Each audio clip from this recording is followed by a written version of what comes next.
ہمارے منسٹر گوہر صاحب ہیں, ہمارے چیف وپ صاحبان MWM ہیں, سینیٹر صاحبان سب اس وقت سراپا احتجاج ہیں. صرف ہمارے MNAs پارلیمنٹیرین سینیٹر سراپا احتجاج نہیں ہے, بلکہ 25 کروڑ عوام ایک ہی بات کر رہے ہیں کہ آپ نے امت مسلمہ کے سب سے بڑے لیڈر, پاکستان کے سب سے بڑے لیڈر جو 8 فروری کو عوام کی طاقت سے منتخب ہوئے,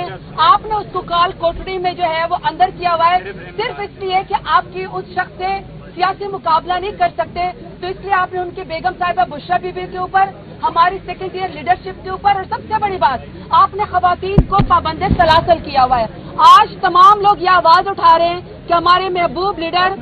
ہمارے ایکس پرائم منسٹر اور انشاءاللہ آنے والے وقت کے جو پرائم منسٹر ہوں گے عمران خان, ان کو رہا کیا جائے. اور دفعہ 144 لگا دینے سے, ٹی وی پہ آواز پہ بیپ کر دینے سے, ہمارا گلا دبا دینے سے, چادر اور چار دیواری پامال کر دینے سے یہ آواز نہیں اٹھے گی. آج